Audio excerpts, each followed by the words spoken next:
Welcome, friends, to the Northern Virginia Baha'i Center Sunday morning program.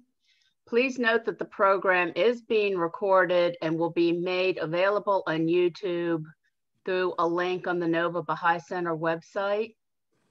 At this time, we'd like to remind everyone that you have been muted to reduce audio feedback. However, we invite you to enable your camera so that the speaker can see you.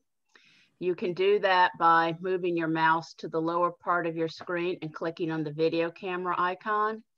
We'd also like to remind you that anything you type in the chat box will be visible on the recording.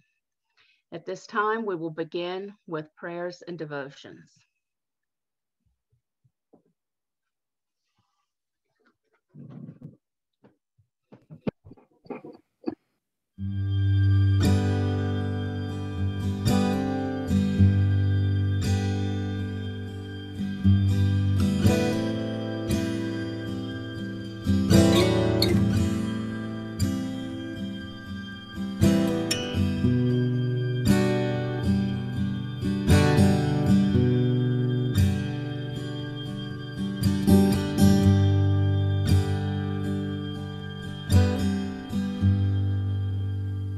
God grant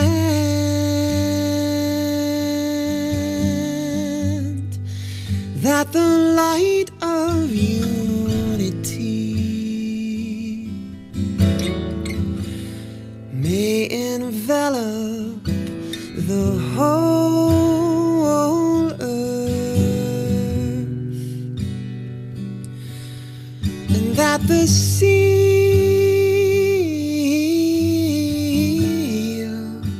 the kingdom is God's,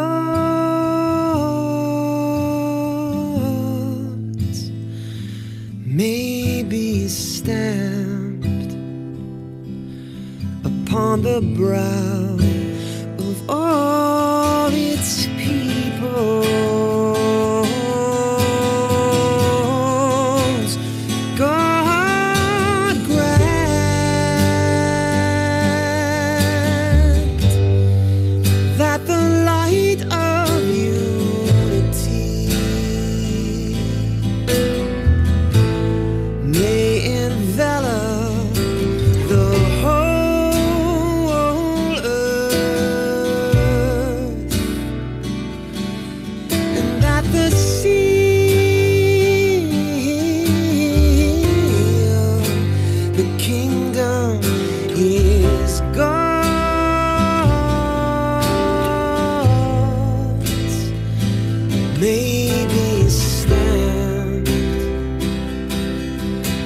The brow of all its people.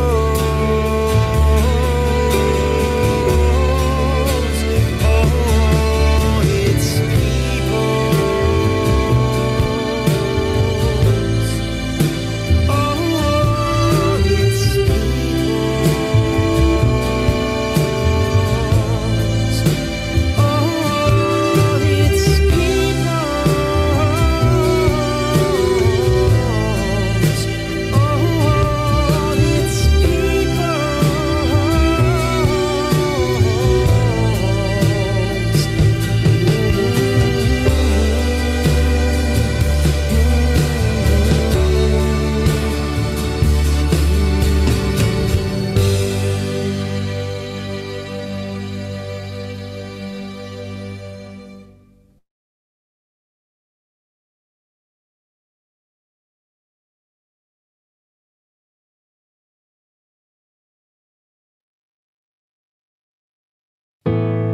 refresh and gladden my spirit,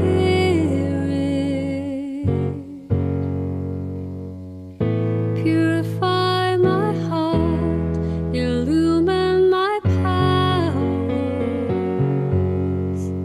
I lay all my affairs in thy hand, thou art my guide and my refuge. I will no longer be sorrowful.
This morning, we're very fortunate to have as our speaker, Dr. Augusto Lopez Claros.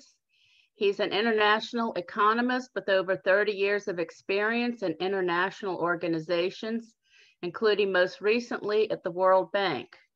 For the 2018-2019 academic years, he was on leave from the World Bank as a senior fellow at the Edmund Walsh School of Foreign Service at Georgetown University. Between 2011 and 2017, he was the director of the bank's Global Indicators Group, the department responsible for the Doing Business Report and other international benchmarking studies. Educated in England and the United States, he received a diploma in mathematical statistics from Cambridge University and a PhD in economics from Duke University. His latest book is Equality for Women, Prosperity for All. A list of recent lectures and papers can be found on his website at augustolopezclaros.com. Please welcome Dr. Lopez Claros.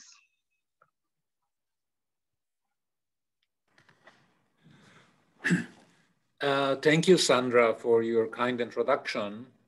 And today we are going to talk about whether the economic crisis precipitated by COVID-19 might actually lead to some opportunities and some changes in the way that we have organized our economic system.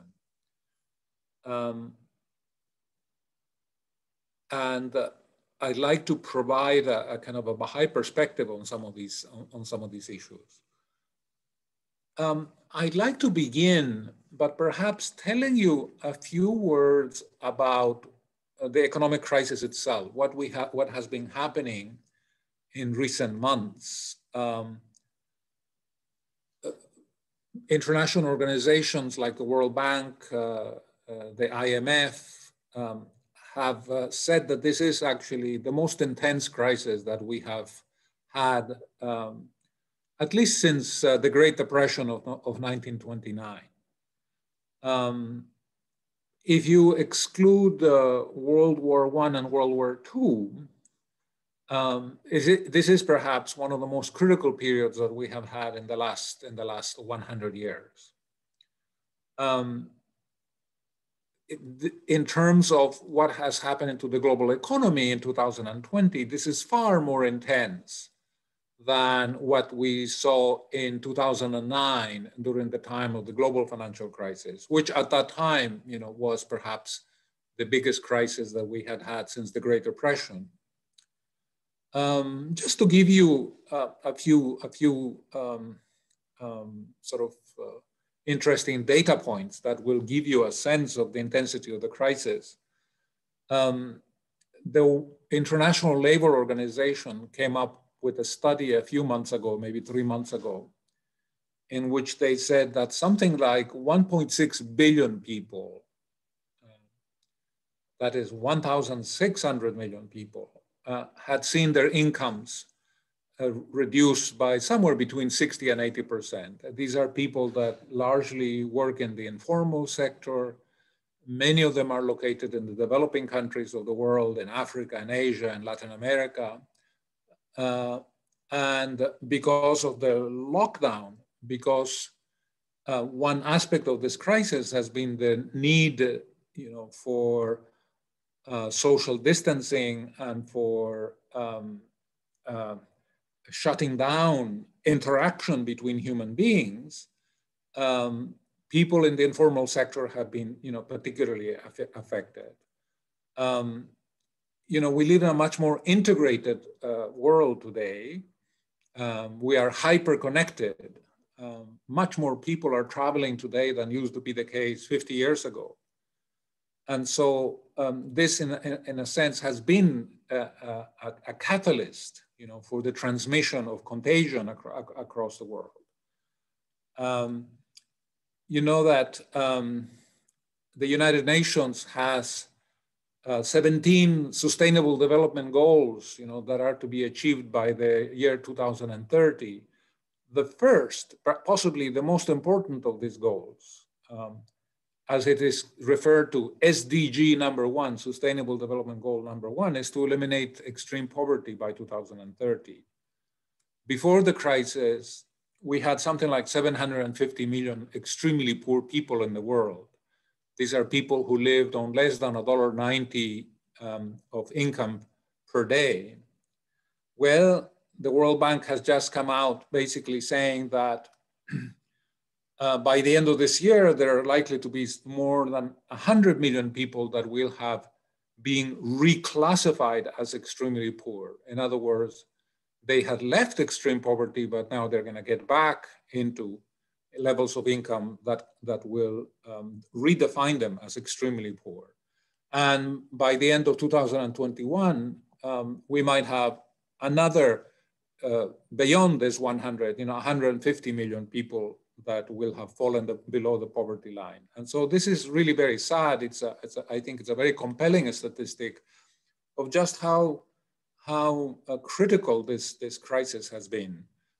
Of course, it has had multiple other repercussions. I don't know whether you have heard the term immigrant remittances.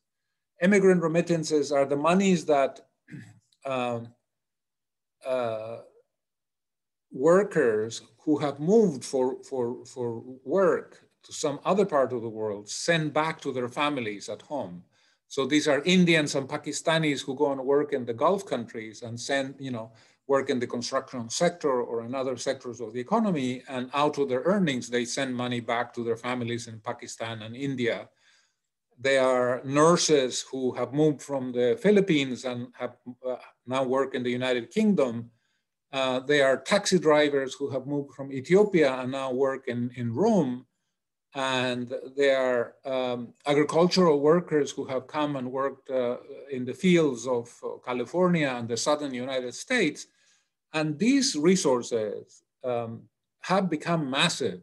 They are a great source of support for poor people all over the world. They are probably in the neighborhood of about $500 billion. And of course, as you can imagine, because of the lockdown, because of the stoppage of economic activity, these remittances will drop precipitously in 2020, and this is going to have an impact. Tax revenues have collapsed in many parts, many countries. Exports are down because trade has been interrupted. I mean, I can go on and on and on. I think you begin to get the idea.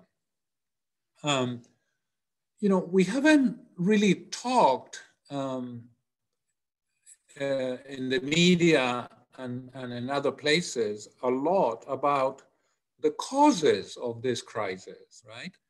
Yes, of course, the economic crisis has been brought about because we have had to lock down, because we have had to stop, because it's very difficult to have a thriving economic activity in the context of social distancing and so on. But there is something much more fundamental going on, which I think is very important to highlight. Over the last many decades, actually since the Industrial Revolution, which began in the early 19th century, we, I mean men and women, our species, sapiens, Homo sapiens, we have been essentially engaged in a process of aggressive, pervasive invasion into animal habitats, because population is expanding, because we have to feed growing numbers of people, because we have to build highways for their cars, we have to build homes for these people to live in. We have to build factories to produce the goods and the services that these people need. The United Nations says that by 2050, the world's population is likely to be somewhere between 9 and 10 billion people. There are 7.8 billion of us.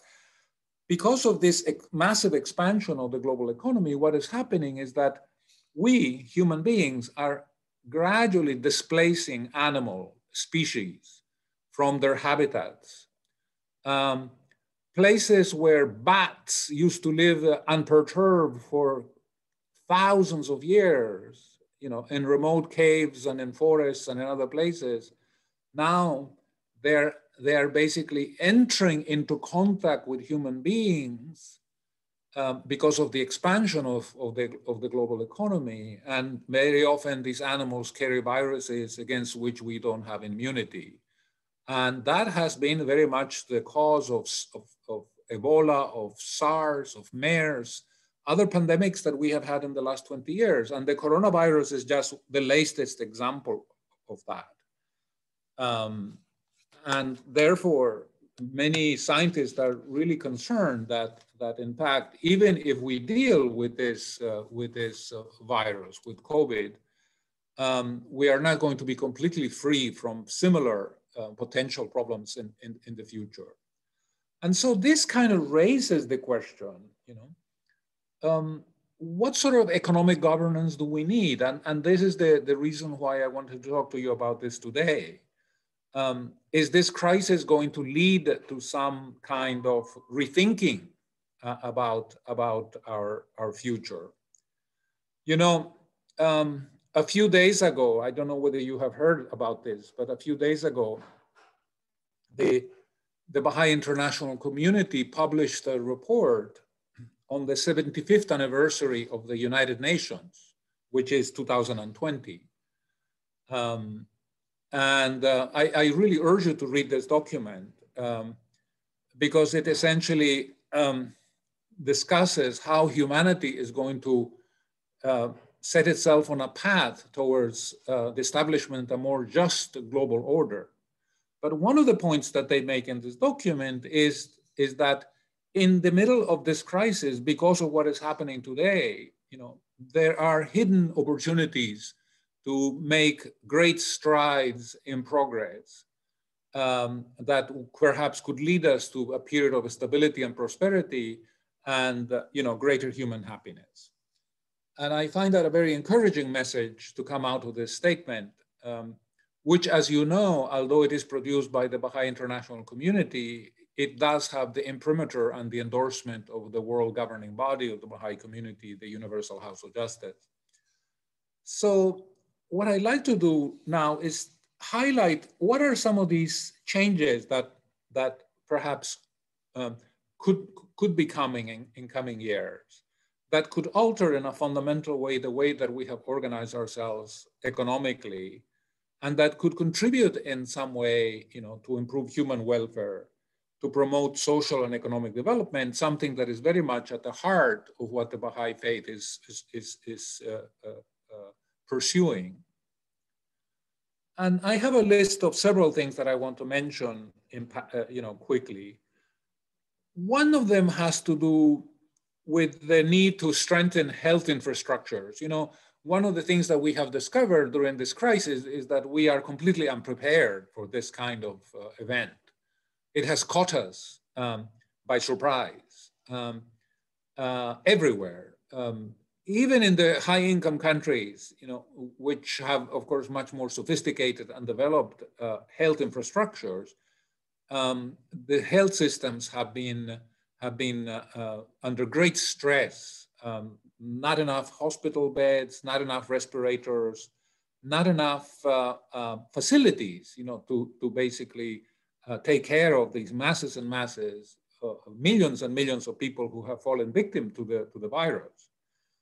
And the Spanish government a few months ago has created a commission of leading experts and scientists to advise the government on what we need to do to change the health system so that next time we're not caught by surprise, so that we are not, we don't find ourselves, with hospitals that are filled to capacity, and we don't have enough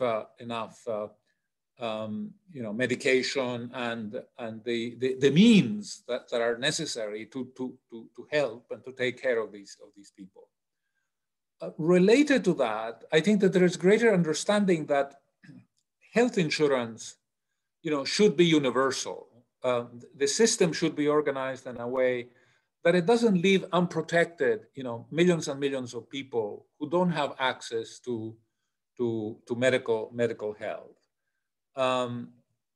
you know, this is a controversial subject here in the United States. It's not so much in other parts of the world, in countries in Europe, in Australia, in New Zealand, in Japan, in Canada, virtually every country in the European Union, including countries in Europe that are not members of the European Union, like Switzerland and Norway and a few others. You know, health insurance is perceived very much as a human right. It is provided to the population. And this crisis, this pandemic, has shown that when we have a portion of the population unprotected, when they don't have access to medical services, to health insurance, that is a risk to everybody else. You know, if there is a substantial percentage of the population who cannot get medical health care, then the pandemic is going to be much more serious for them, and therefore it is going to be much more difficult to control the spread of the disease if one large part of the population is unprotected. And so many people are beginning to say, hey, maybe we should have universal health coverage because it's actually good for everybody, not just for the people who don't have the health coverage, but it's actually a very important aspect of security, you know, for the whole population. And now people are beginning to say, policymakers, academics, enlightened intellectuals are beginning to say, you know, maybe we should redefine what we mean by human security. We have tended to see security in kind of militaristic terms. You know, we feel safe and secure if our country has a powerful army, if we have bombs on airplanes and we can wipe other countries out in the middle of a war.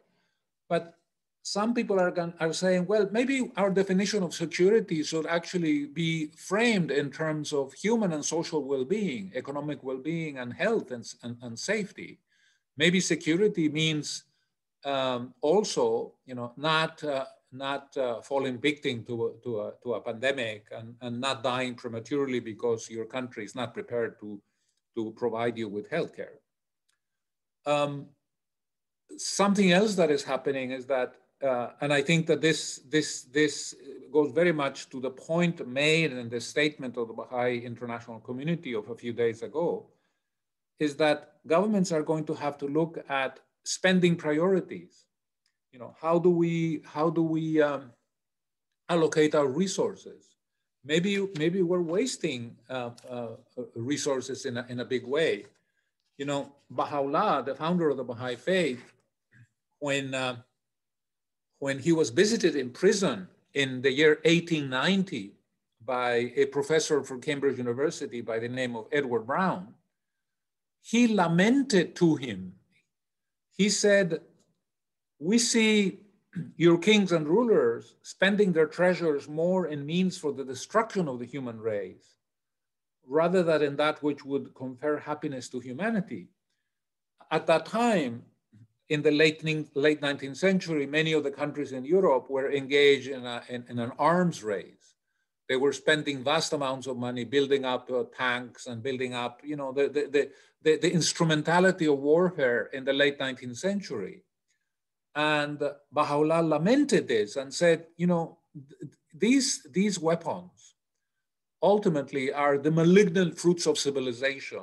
You know, they are ultimately used, you know, to hurt other people, to cause pain and suffering to other people. And that is essentially a waste of human resources.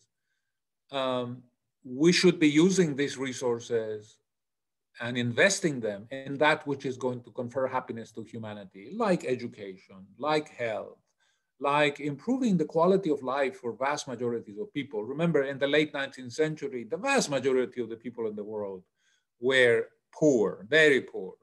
The vast majority of people in the world were illiterate. The vast majority of people in the world did not have access to public health, to social security, and to unemployment compensation and those things. Those innovations came much later. They are all fruits of the 20th century.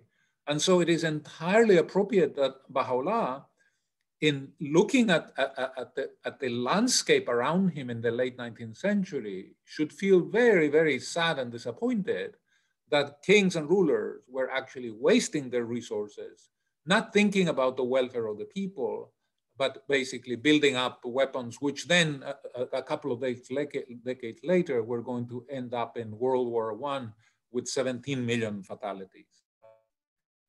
So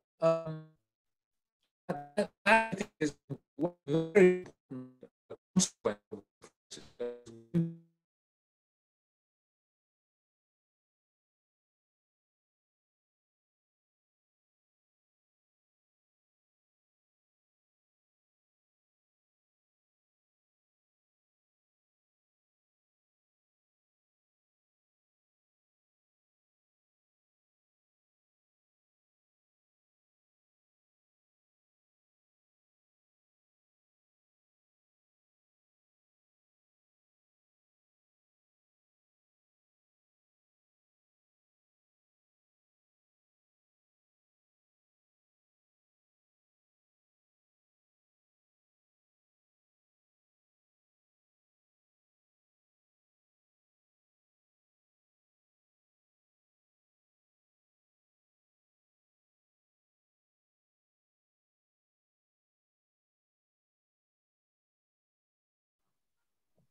Hi, I'm back. I think I lost you for a few minutes. Can you hear me? Yes, Sandra, we is can it hear okay? you. We can hear Okay. you now, yes. Okay, thank you. Sorry about that. I don't know what happened. Maybe my internet connection is not strong today. No, what I was saying is that in 1931, Shoghi Effendi, 1931 was, you know, a period not unlike what we're seeing today. It was the Great Depression. The stock market had crashed in 1929, and 1930, 1935 were very difficult periods for people all over the world. The unemployment rate in the United States was much higher than it is today, and people were really hurting. And Shoghi Effendi wrote a letter to the American Baha'is in which he said that the reason for the instability and the discomfort that people feel today all over the world is because of our failure, the failure of our economic and social institutions to adapt to the requirements of a new age, an age of interdependence where cooperation was necessary. And I think that 91 years later, one can make exactly the same statement. Let me give you sort of 2 or 3 more examples of the kind of thinking that is taking place in the world today, which is very much aligned to some of the principles that are embedded in the Baha'i writings about how to reorganize the global economy, and I will come to that in a few minutes.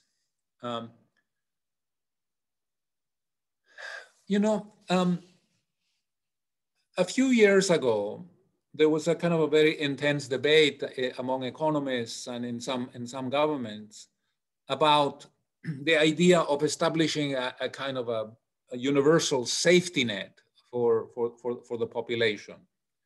In other words, not just health, not just that everybody should have access to healthcare that should be financed and paid for by the tax system.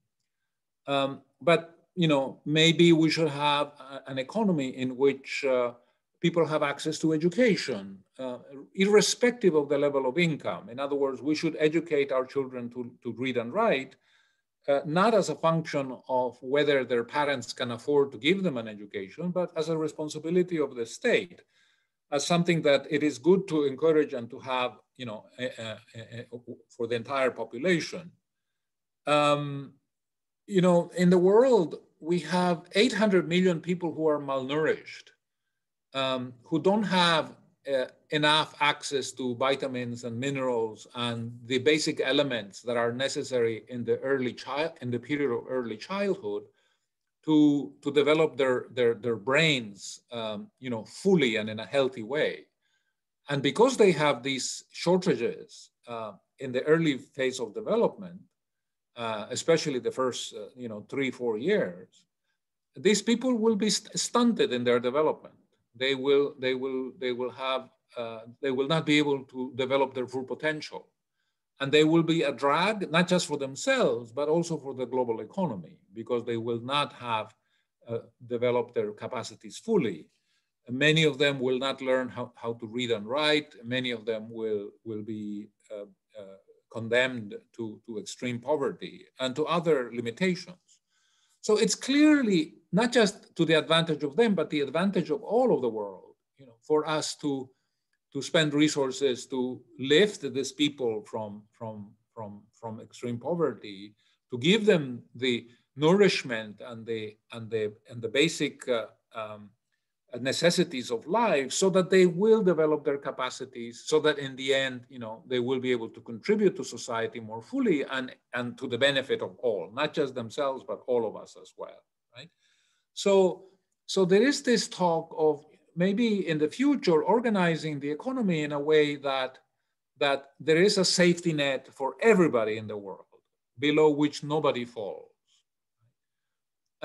Certainly, if you look at the Baha'i writings, the idea of eliminating poverty is very much part of our conception of a just global order. It is not defensible. It is not right, for people not to have access to basic nutrition, not to have access to basic education, to live in conditions of such need, that this eventually means a loss, for the whole international community, the global economy. And this idea of providing this universal sort of safety net for all of humanity has become very, very topical today. It is being actively discussed in some of the most important centers, think tanks, and international organizations, because we're seeing the consequences of not having such a safety net in place, and how this is really to the detriment, not just of the people who are very poor, but to everybody else as well. This issue is not just an issue of economic organization. It has a kind of a very fundamental ethical dimension. In the statement that I referred to from the Baha'i international community, the writer, the authors of that document, they go back to the UN Charter, which is like the Constitution of the United Nations. And they say, this UN Charter defines a moral framework. When you read the Charter, especially the first couple of pages, there is a very strong endorsement of respect for international law, of upholding fundamental human rights, of adhering to treaties and agreements. The statement reminds us of something that Baha'u'llah said many years ago. He said, words must be supported by deeds, for deeds are the true test of words. In other words, that we should be thinking about an emerging economic system that is very strongly anchored on ethical and moral principles, because that will ensure its effectiveness and its sustainability. What other things? Let me mention two more things that I think are very important as part of this rethinking of a new economy. One of them has to do with gender equality. There are fascinating numbers and experiences coming out of this crisis during the last 6 months. If I were to ask you, what are some of the most successful countries in the world of managing the crisis, COVID-19? You can look at the statistics and the number of cases as percent of the population. You can look at mortality data, number of deaths per 100,000 population. I mean, the scientists have been compiling this data already for the last 6, 7 months, 8 months. And if I were to ask you, which are the countries where you have some of the best data, right? And so at the top of the list, or near the top of the list, comes New Zealand, right? Where I think in New Zealand, the last time I looked at the data, a total of 25 people had actually died as a result of the coronavirus. You might say, well, it's a small country, it only has 5 million people. Yes, it's true. But if you look at the mortality per 100,000 people, you know, it is very, very low, one of the lowest in the world.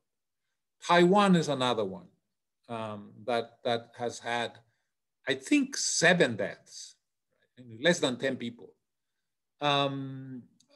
Germany has done very well. Norway has done very well. Finland has done very well. Iceland has done very well. And then there are a few others. Now, these 6 countries that I have mentioned, Germany, Norway, Iceland, Finland, Taiwan, New Zealand, what is common to all these 6 countries? Well, they're all led by women. Either the president or the prime minister is a woman. In fact, the Prime Minister of New Zealand has just come out of a general election last week where she, I think, got 75% of the vote. Her previous term was strongly endorsed by the public. And when you begin to look at the data, you discover that in the world today, among the 193 members of the United Nations, somewhere between 7 and 8% are countries led by women, all right? So it's very much still a male-dominated world at the highest political levels. Most of our heads of state or prime ministers are men, right? 92% of them, in fact. But when you look at the successful cases of management of COVID-19, you discover that actually women account for 40% of the successful cases. When you look at the mortality in the countries led by women and in the countries led by men, you discover that in the countries led by women, mortality of COVID is 6 times lower than in the countries run by men, right? So all of this is very fascinating. It's very, very interesting, right?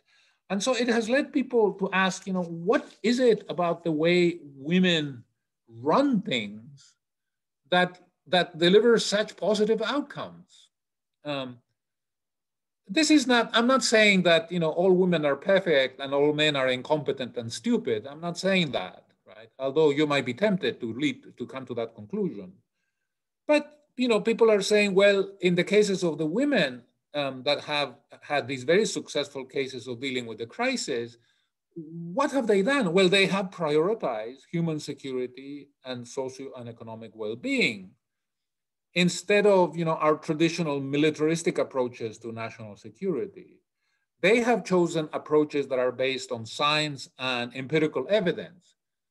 They have essentially relied on the views of the scientific community, of the experts.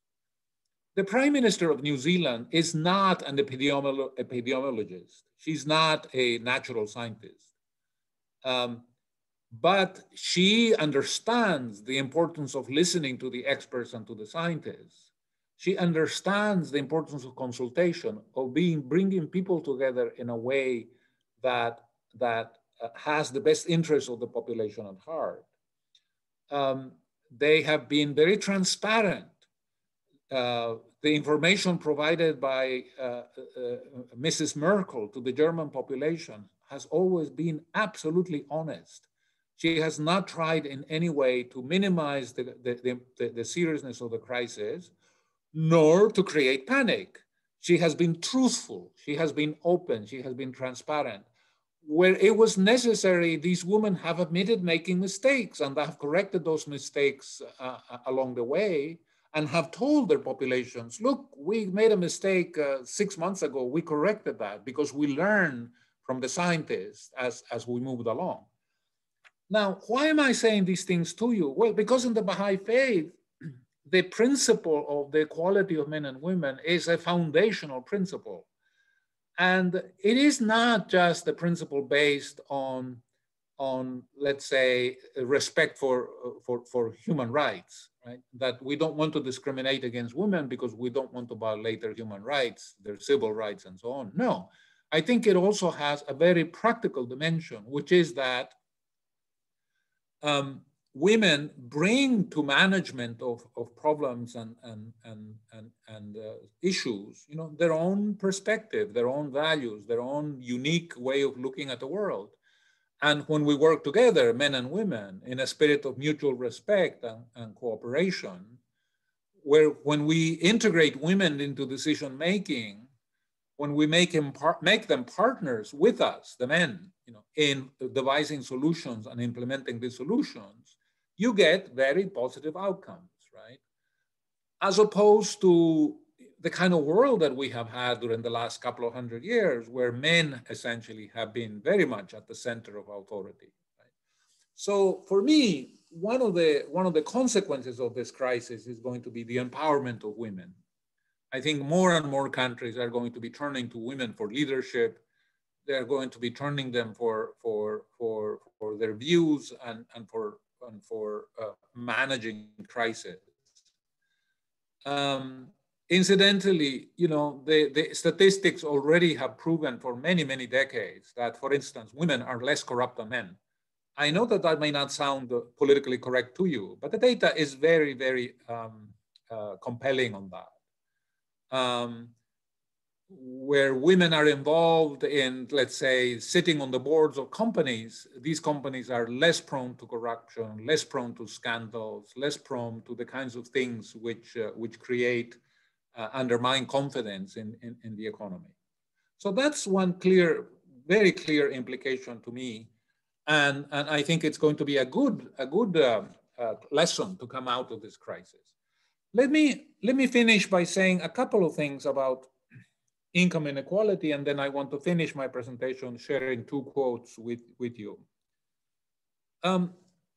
You know very well that we have a serious problem of income inequality in the world. Abdul Baha spoke about this extensively during his travels in America.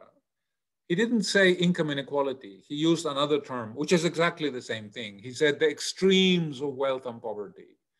As he was traveling in America and in Europe as well, he was saying that we need to create a new economic system that will have greater equity, that will have a better distribution of the benefits of prosperity and economic growth. When he was in Philadelphia in 1912, he gave a talk in which he said, he referred to a term in the Bible, the New Jerusalem. And he said, what does the New Jerusalem mean? What does the Bible mean when there's a reference to the New Jerusalem? And he said that it means a readjustment of the economic order that will come about in the future and that will eliminate poverty and bring a narrowing of income differences, a narrowing of extremes of wealth and poverty. And so this is very much at the center of the Baha'i conception of a just global order, right? The elimination of poverty and a narrowing of the extremes, where essentially the wealthy, will be asked to make an important contribution to the resources of the state, which then can be allocated for poverty alleviation and for other social ends. Abdul Baha, of course, had very, very specific proposals to address this problem. He made a very strong case for having a system of progressive taxation. He said that the tax rate for the people with high income should be higher than the tax rate for people with lower incomes. He talked about profit sharing. He talked about the importance of education as a way of bringing people out of poverty and allowing them to make a contribution to the economy and to society. I'm not going to talk more about income inequality. This is the subject of a presentation on its own, but it is a very important aspect of this crisis because this crisis is worse than income inequality. what was already a very serious problem is becoming a more serious problem today. Remember the statistic I gave you about how 1.6 billion people in the informal economy have seen their incomes drop by 60 to 80%? Well, guess what? The people who work in the informal economy, who are not contributing to Social Security, who are not, they don't have unemployment compensation when they lose their jobs. They are not caught in the safety net that countries have.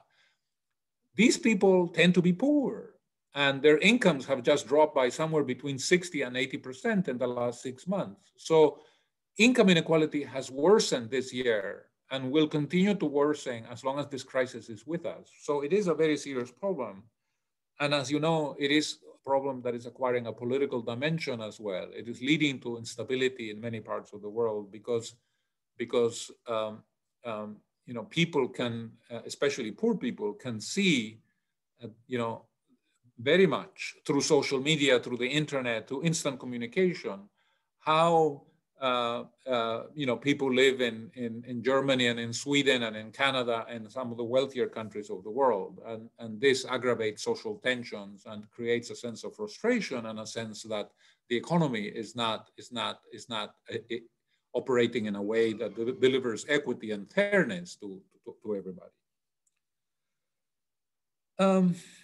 Let me conclude by sharing with you a couple of quotes. There was a German psychologist and philosopher by the name of Erich Fromm, very enlightened individual. I strongly urge you to read his writings. But in the early part of this century, he said the following. I'm sorry, the 20th century. He said, "I believe that the one world which is emerging can come into existence only if a new man comes into being.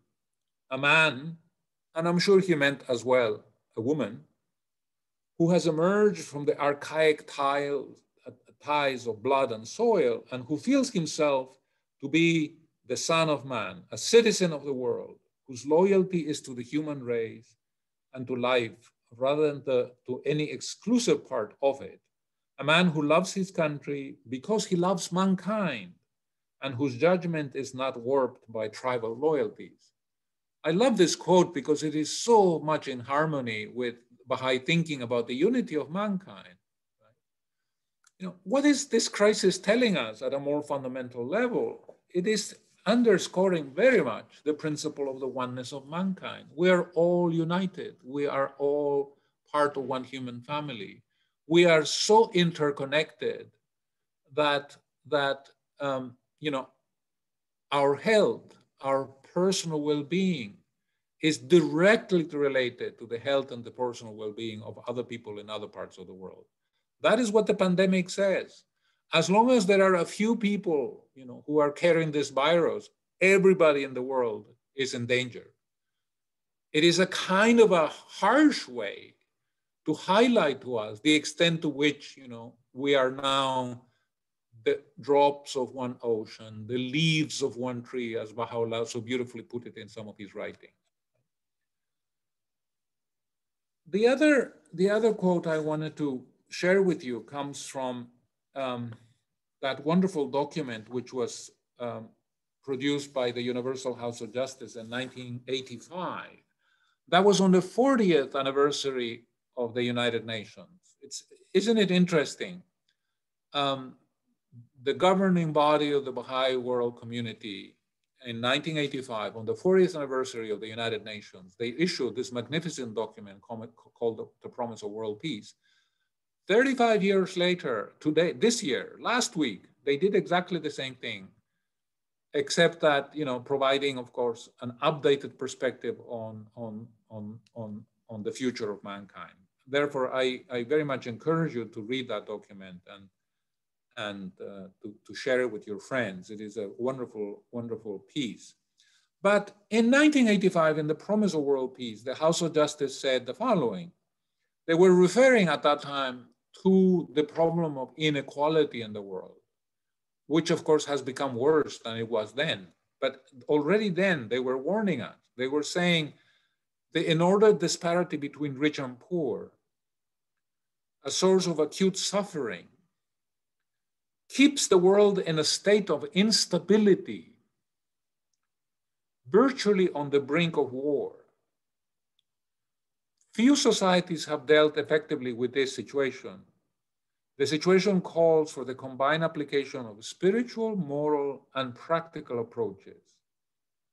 A fresh look at the problem is required, entailing consultation with experts from a wide spectrum of disciplines, devoid of economic and ideological polemics, and involving the people directly affected in the decisions that must urgently be made.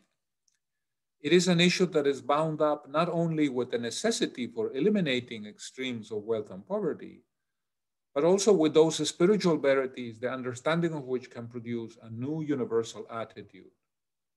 Fostering such an attitude is itself a major part of the solution. For me, I was always very impressed with this quote because it highlights the fundamental unfairness of having an economic system which does not deliver benefits to all. The fact that this creates instability in the world, which of course has only increased since that statement was made 35 years ago. Because of inequality, the world is a much more unstable place today than it was back then. Therefore, this problem remains very much to be solved and with some urgency. But also because it highlights, the importance of ethics and morality and principles for management of our global economy. In the statement released last week, the House of Justice, through the Baha'i international community, highlights this point. They specifically refer to the need to have a solid moral framework as part of devising, solutions to the problems that we face today. And they think that the UN Charter does have the elements of this moral framework for the reasons which I have alluded before. Not just respect for international law, upholding fundamental human rights. If you go to the UN Charter, there's a very spirited defense of gender equality. It's very much at the center of it. There is very much a sense that we are all one human family, irrespective of our nationality, our ethnic background, our religious background. It is a call, it is a statement, already 75 years old, that essentially underpins the fundamental principle of the Baha'i faith, which is the oneness of mankind. Which is, I think, the reason why Shoghi Effendi and subsequently the House of Justice have encouraged us as a Baha'i community to engage and to support very strongly the activities of the United Nations. Dear friends, thank you so much for your attention. I have spoken long enough, and I will give the microphone back to Sandra. Thank you for that very enlightening talk. I'm sure there are lots of questions. You can raise your hand in the participant box at the bottom of your screen, or raise your hand and I will call on you. You should be able to unmute yourself. Okay, Emmanuel, would you like to unmute yourself and ask your question? Hi.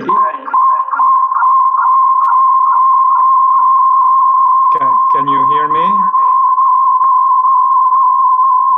Okay, if you're not speaking, please mute yourself. Emmanuel can unmute himself without feedback. We need everyone else to be muted.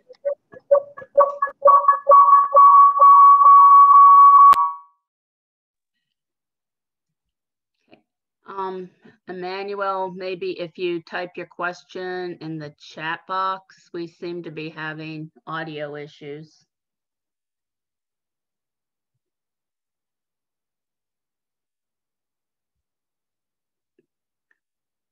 Would anyone else like to ask a question, make a comment while we're trying to, Emmanuel, would you like to try again? Or it looks like maybe he's trying to log back on.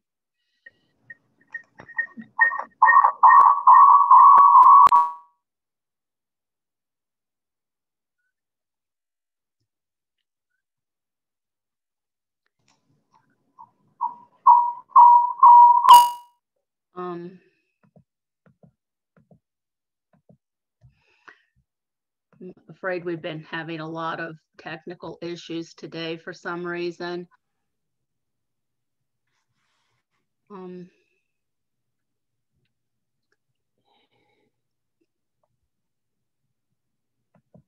Would anyone else like to ask a question, make a comment? Ismail, do you have a question? While you're thinking about possible questions, and because I see some dear friends on the screen, hello, Dr. Yazdani, how are you? And of course others. I wanted to tell you something that I already said to Sandra at the beginning, before you all came in, a little bit before 10:30, which is that because of work, I'm actually moving back to Europe. After 9.5 years in Washington, I will be moving back to Europe actually next Sunday. My flight leaves on November 1st.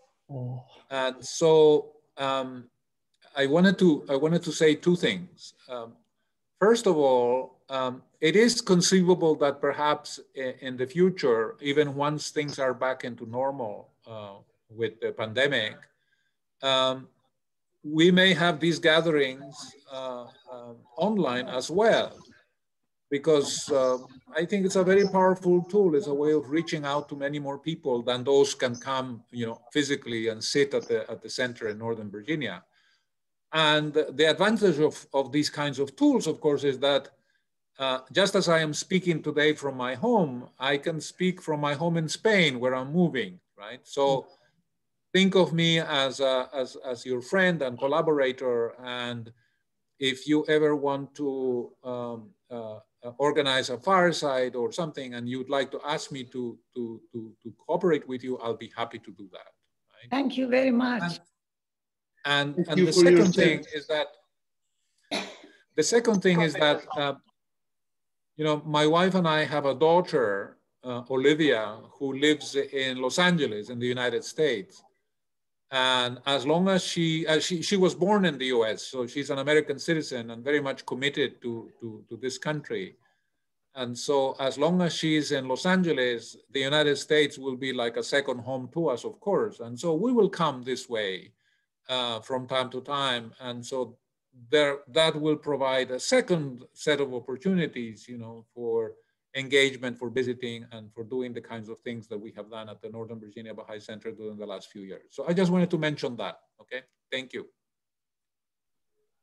Okay, Michael Kessler raised his hand. If you'd like to unmute yourself and ask your question.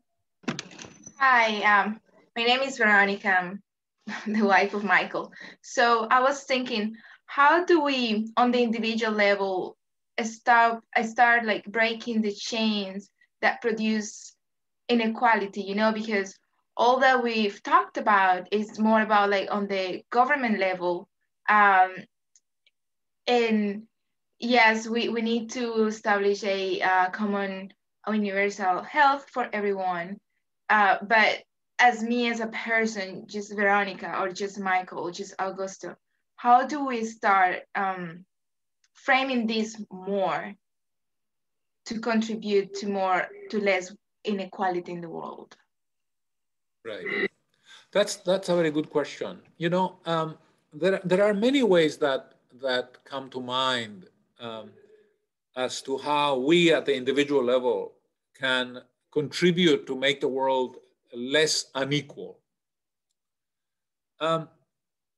One of them is a kind of a very powerful instrument which has been provided to us Baha'is by the founder of the Baha'i faith, which is the institution of the hukukula, the right of God.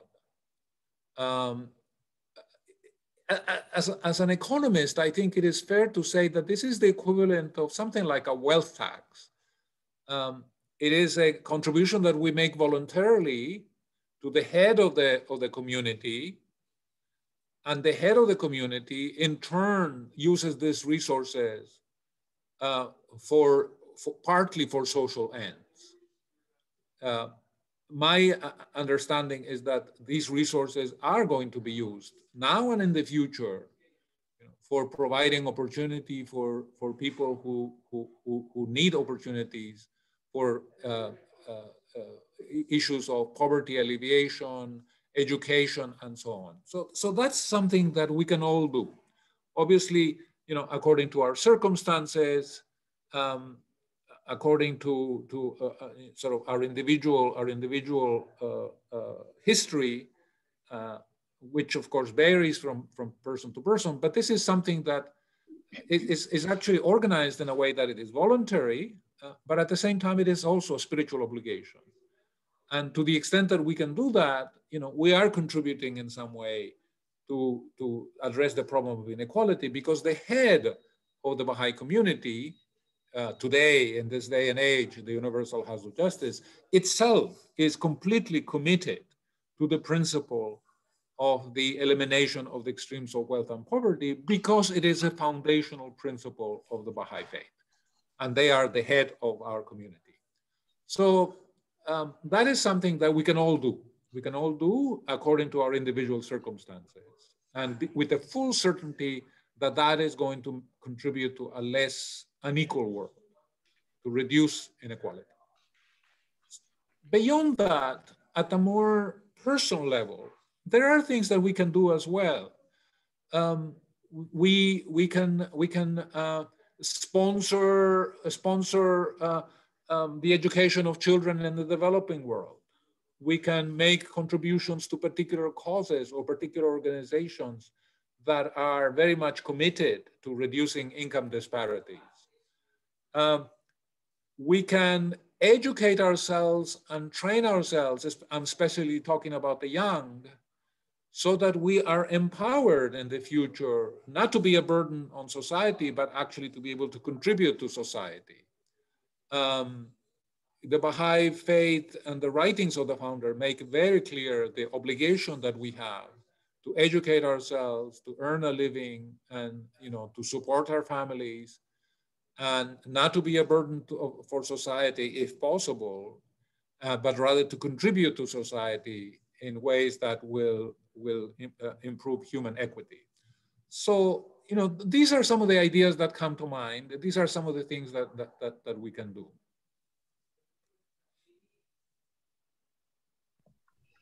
Hey, Emmanuel, would you like to try to ask your question again and ask that everyone mute themselves to minimize feedback?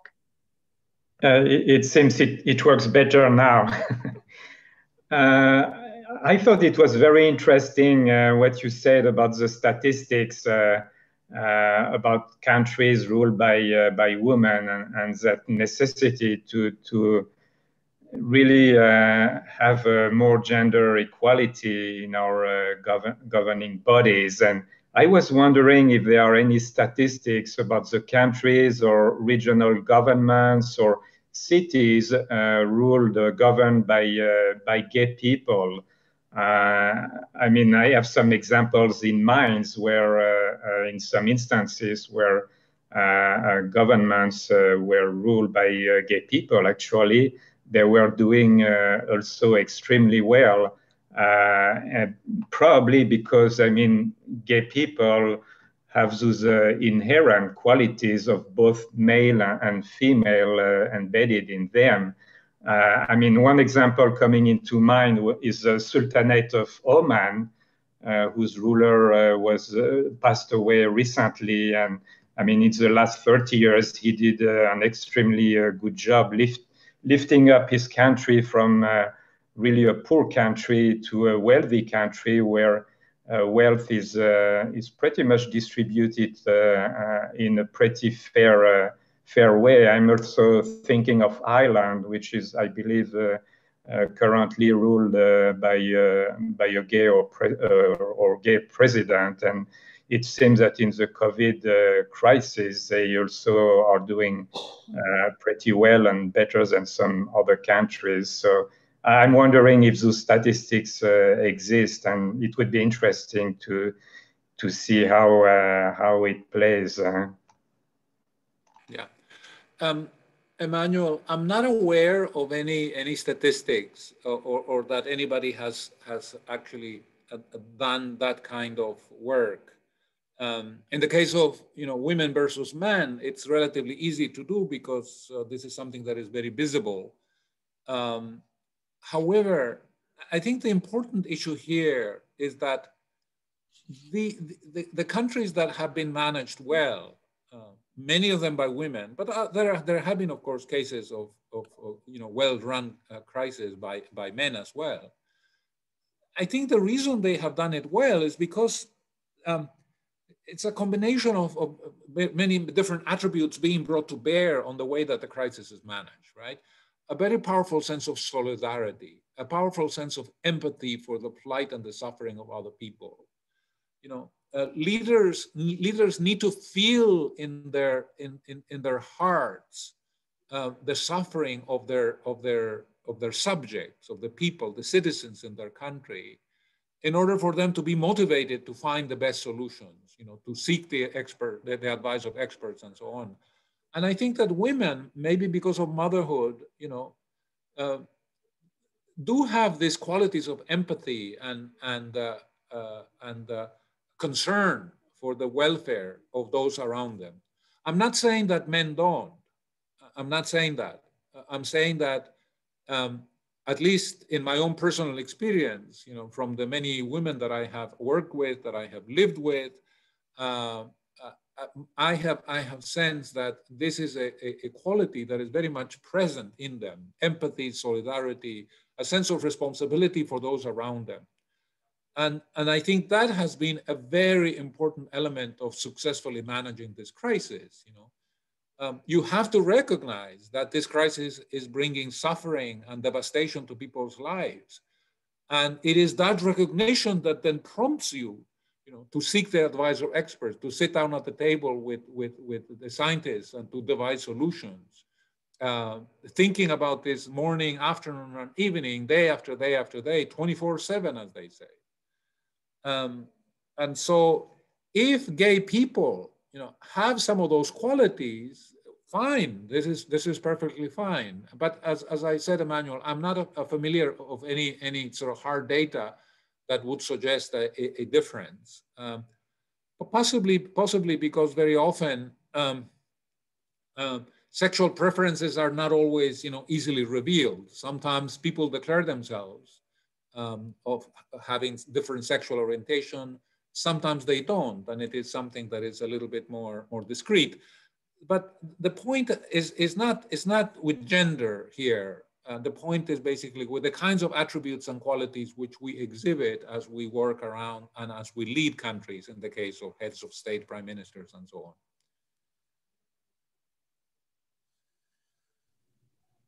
Do we have any other questions? Dr. Yazdani, I see her hand is raised. Oh, okay. Dr. Yazdani? I just wanted to say farewell to Dr. Lopez, Claros, I'm sorry. I wish you the best. I am sure Europe is lucky to have you.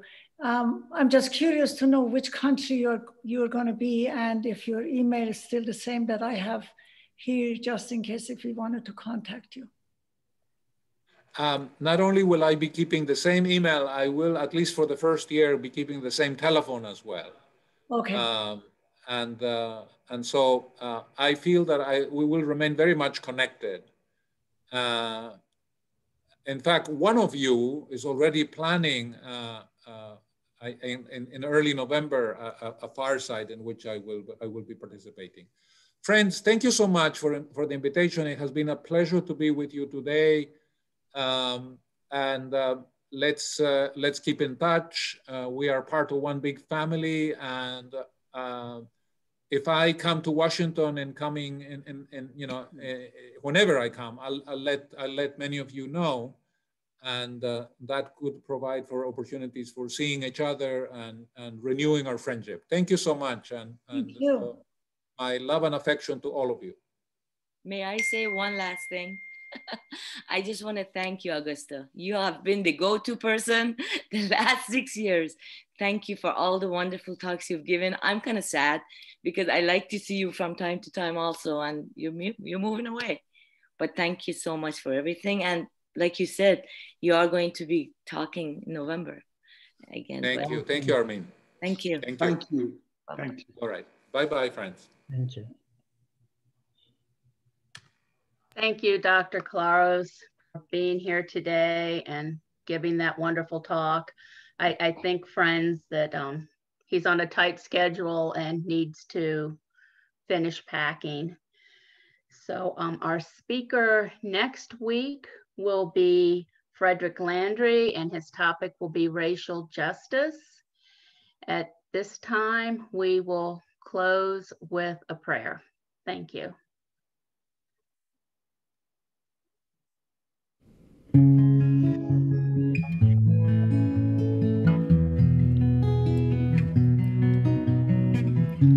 Love is not of the body, but completely of the soul. The soul. Love is not of the body, but completely of the soul. The soul. Love is not of the body, but completely of the soul. The soul. Love is not of the body, but completely of the soul. The soul. And those souls whose inner being is lit by the love of God, by the love of God, are even as spreading rays of light by the love of God, by the love of God. Love is not of the body, but completely of the soul. The soul. Love is not of the body, but completely of the soul. The soul. Love is not of the body, but completely of the soul. The soul. Love is not of the body, but completely of the soul. The soul. For true love, real love, is the love for God. For true love, real love, is the love for God. For true love. Love is not of the body, but completely of the soul. The soul. Love is not of the body, but completely of the soul. The soul. Love is not of the body, but completely of the soul. The soul. Love is not of the body, but completely of the soul. The soul. Love is not of the body, but completely of the soul. The soul. Love is not of the body, but completely of the soul. The soul.